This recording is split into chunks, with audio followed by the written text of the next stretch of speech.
But what actually happens to our brains on smartphones? Here are the 3 things you should know. Number 1, convenience plus distraction equals phone madness. The simple fact that our phones exist means that distractibility is literally a constant heartbeat away. This draws our attention away from things in ways that we may not even fully comprehend. For example, one scientific study showed that people messed up on cognitive tasks the closer their cell phones were to them, even if they didn't consciously think they were being distracted by them. The subjects who had their phones closest to them did the worst on these cognitive tasks, and the people who did the best had their cell phones in another room. In another study, subjects whose phones kept giving them alerts but weren't allowed to check them had increased blood pressure and all of these other weird physiological measures that indicated anxiety. The take-home message is, there is such a thing as the unconscious, and it knows where your phone is. Number 2, cell phones aren't people. Are we sure about that? Kind of feels like they're people. They're not people. I have noticed that a lot of the time, my mind totally feels like it's elsewhere, even when I'm spending time with people that I love. A lot of the reason is that I'm constantly being pulled away to check messages and pictures and social media accounts of people that I'm not even in the same room with. I can see that many of my relationships have started to suffer because of my persistent obsession with looking at people and places and things on my phone that I can't even control.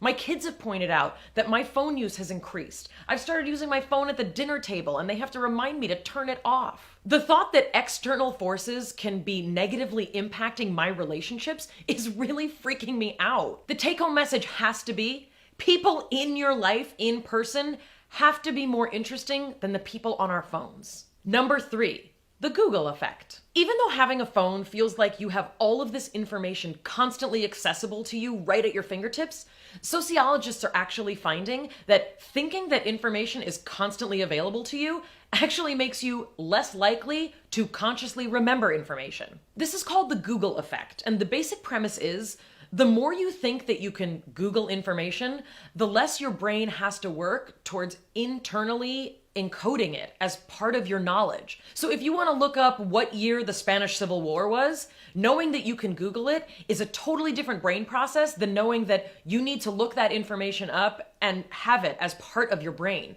because you can't rely on the fact that it's always going to be Googleable. We're living in a generation of people who feel like they know more than any generation before, when in fact, we may actually be living in a generation where people know less than they ever did before. A great example of this is when I meet people who grew up in the age of cell phones and they can't navigate anywhere without their phone telling them where to go. For those of us who grew up with maps and needing to remember where we went without looking it up on a phone, our hippocampus had to work really hard to remember that information.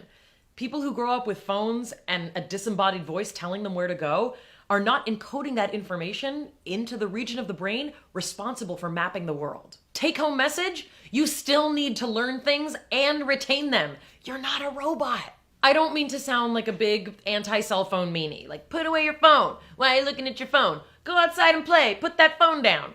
But I do think it's time to take a good hard look at the way our lives have changed because of phones. We also need to assess whether or not we need to make some shifts. I know that I do. Since trying to make these shifts, my kids have noticed that I'm on my phone less. And I want to start doing more things, like leaving my phone at home when otherwise I'd have it in my pocket. I want to go to restaurants and not feel like I'm constantly going to be pulled away from whatever on my phone.